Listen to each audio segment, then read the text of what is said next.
One of the biggest questions that I get from men is about ejaculation control, how they can actually prolong lovemaking. I teach 3 different philosophies on ejaculation control. One comes from Tantra, one from Taoism, and one from shamanism. So the Tantrics believe that it's okay to ejaculate as long as you've transmuted your sexual energy or moved the sensations through their body at least 3 times. So if you've taken that sensation throughout your whole body, then when you ejaculate, you're actually not losing any of what they call life force or your energy. Transmuting means drawing it either up the body or through the body. I usually say sexual energy, but you can also think of it as sensation. So if you have a lot of sexual sensation in your genitals, what you want to do is take that sensation and move it throughout the entire body.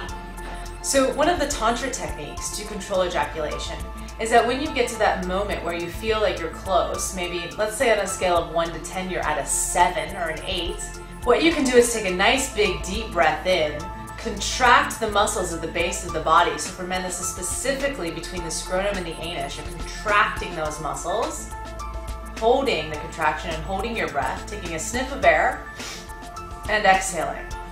So it looks like this. Deep breath in,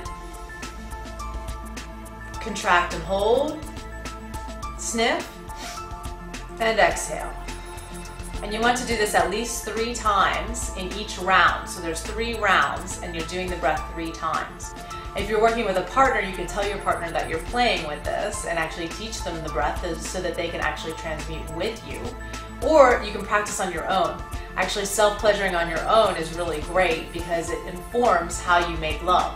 So the longer you can prolong this and doing numbers of rounds, really building the sexual energy, really building the sexual sensation, the better orgasm that you end up having because you've been withholding that and it's building and building and building and building and building. And then when you get to that moment where you allow yourself to go to the 10, then you really, really feel that throughout your whole body, often having like a shuddering or like an aftershock that happens. So in Tantra, as we learn how to move or transmute the sexual sensation throughout the body, you can actually become full body orgasmic. Full body orgasm feels like a tingling all over the body, and usually there's a dry orgasm, meaning that you're not ejaculating with it. Now the Taoists have a different point of view on ejaculation. They base it upon age. So for example, by the time you're 40, they said that you should never ever ejaculate because it's draining too much of your vital life force. Now I'm not saying that ejaculation is bad. Ejaculation is actually something that's very healthy, but it's being at choice. It's being able to control when you want to ejaculate and when you don't. As you age, your body actually starts, for men, producing more estrogen, which can actually lower your sex drive.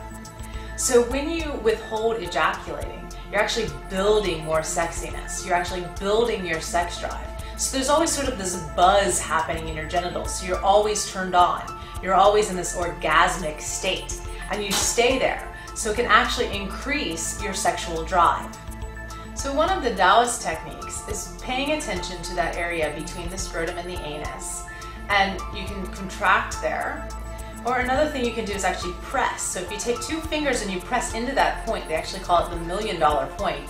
You can press into that point at that time when you feel like you're about to ejaculate. You can also pull the testicles away from the body. So you may notice when you get close to that moment of ejaculation that your testicles move up towards your body. What you'll want to do at that point is actually make a ring with your fingers and pull the testicles gently away from the body. You can do this if you have a partner. You can teach them how to do this, pull away, or you can do it with yourself. So pulling the testicles away helps to delay ejaculation as well.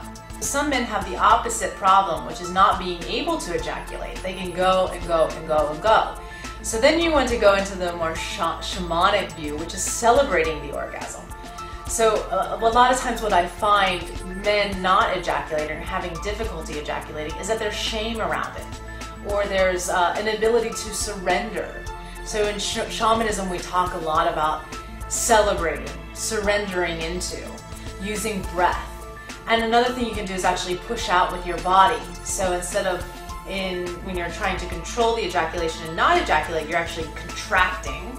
But what you want to do when you are having difficulty ejaculating is actually relaxing into the ejaculation, to really surrender, to really go into a nice deep relaxation and a celebration of that. Something you can do with a partner is if you do have shame or this inability to ejaculate, one thing you can do is actually self-pleasure for them. And when you get to that moment where you're feeling as if you're going to ejaculate or you do ejaculate, having them actually clap or praise you at that moment so that that reinforces in your body that it's okay, that this is something that's safe and that you can surrender into. So play with these 3 different types of ejaculation control. The tantrics, which say to at least transmute 3 times through the body. The Taoists, which really have that ejaculation control to cultivate lots of energy throughout the body. And the shamans, who say, really celebrate, don't be ashamed of your ejaculation. Enjoy, explore, and most importantly, have fun when you're trying out all these new techniques.